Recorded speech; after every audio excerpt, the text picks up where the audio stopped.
bagaimana petani yang tadinya di musim kemarau nggak bisa nanam karena nggak ada air, gimana supaya ada air. Kalau perlu ada pompa, jadi kita pompanisasi tetap kita laksanakan lagi di tahun 2025 ini, sehingga keberhasilan pompanisasi di tahun lalu bisa kita duplikasi. Kita dipanggil Presiden, kaitannya kalau saya kan urusan pertanian ya, karena satu kami laporkan bahwa memang produksi kita sampai dengan April ini baik, ya surplus surplus dibandingkan tahun sebelumnya sekitar 2,8 hampir 3 juta ton, itu prestasi yang baik. Dan beliau minta untuk kinerja, artinya gini, panenan baik itu kan artinya karena hasil yang baik itu karena panenannya baik, panenan yang baik itu karena nanamnya baik. Nah, maka ini minta untuk dipertahankan di tengah negara-negara lain kan lagi susah, lagi ada kesusahan beras ya, ada Malaysia, kemudian ada Filipina, termasuk Jepang kan juga lagi krisis beras ya.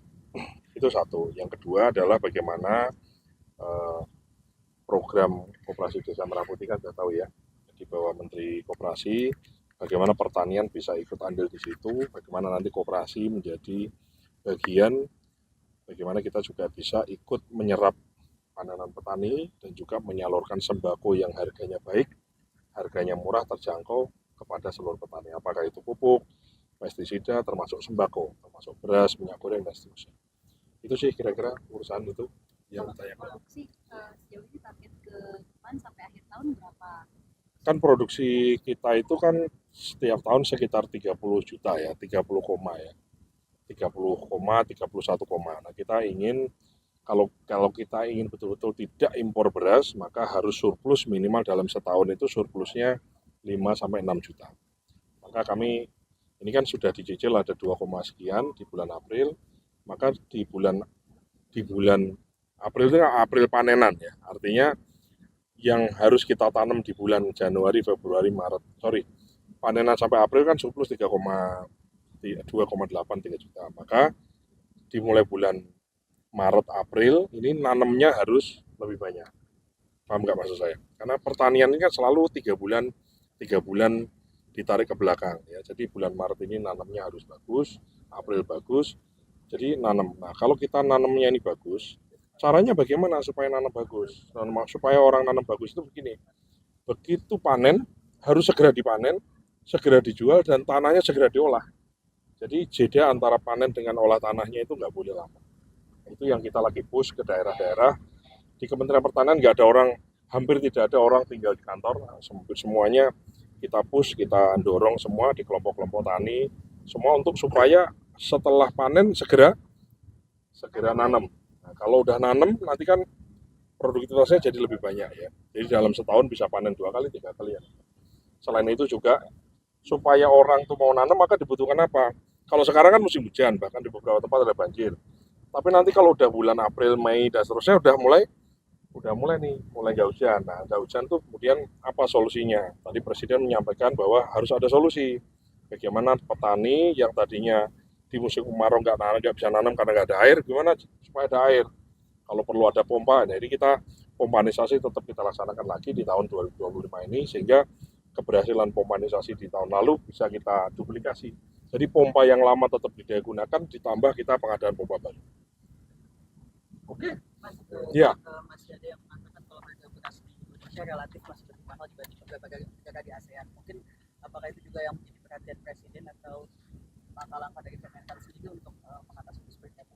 Jadi begini, kan kita ini kan tidak bisa menyenangkan satu pihak. Misalnya, berasnya dimurahin, tapi kan petani juga harus dikasih penghasilan yang cukup. Nah, sehingga makanya ada kebijakan subsidi, misalnya ya kan, ada kebijakan subsidi. Nah, selain itu kita ingin ya adanya gerakan koperasi Desa Merah Putih, kemudian kita juga lakukan operasi pasar dengan kantor pos, kita juga dengan Bulog kita berdayakan lebih dari sebelumnya. Itu tujuannya kan supaya memotong rantai distribusi. Nah, kalau rantai distribusinya dipotong sehingga tidak ada ke siapa ngambil untung di setiap pos, maka kita harapkan harganya baik di konsumennya baik, bagi produsen juga baik. Nah, ini kan kalau sekarang lagi heboh kan urusan minyak goreng ya. Minyak goreng itu kan sudah kita temukan di beberapa titik, ada 3 perusahaan yang sudah kita laporkan ke pihak polisian dan sudah ditindaklanjuti. Kemudian kemarin di Solo juga ditemukan ada 2 perusahaan baru. Yang jelas begini, ini mumpung ada kawan-kawan semua, pesan Presiden adalah tidak boleh ada lagi siapapun itu ya menari-nari di atas kepentingan, menari di atas penderitaan rakyat. Maksudnya begini, jangan sampai hanya ingin untung sesaat kemudian rakyat yang banyak dikorbankan. Nah, kayak ngurangi timbangan, ngurangi kualitas, ngurangi volume itu kan jelas udah jelas kejahatan lah ya. Kalau kita ngomong agama itu udah ada tuh di Al-Qur'an tuh. Ngurangi timbangan tuh neraka. Ancamannya. Tapi selain ancaman neraka kalau udah nanti di akhirat masuk neraka juga akan ditindak tegas. Kalau dulu-dulu mungkin nah kalau sekarang Pak Prabowo ingin sekali rakyat itu mendapatkan kualitas pelayanan baik produk maupun jasa dengan kualitas yang baik, dengan kualitas yang semestinya. Yang harusnya 1 liter dengan kualitas tertentu minyak goreng ya harus gitu. Artinya Presiden marah ya Mas dengan adanya minyak kita 750 mili. Ya gimana, masa nggak marah ya kan?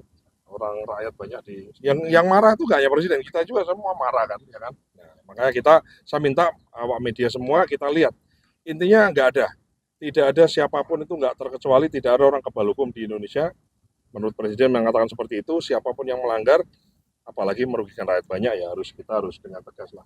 Karena dengan ketegasan kita maka kan ini ada juga efek jera, terus kemudian orang juga nggak akan mengulangi atau tidak, yang mau niat juga dia berhenti tidak melakukannya dan seterusnya lah gitu. Kira-kira oke, terima kasih. Mas, kalau beras di gudang Bulog yang ada itu kemarin kan Pak Mentan sudah sampaikan ke DPR. Itu nanti antisipasi ke depannya biar nggak banyak beras-beras Bulog yang bisa jadi gudang nilai pakai, antisipasinya gimana?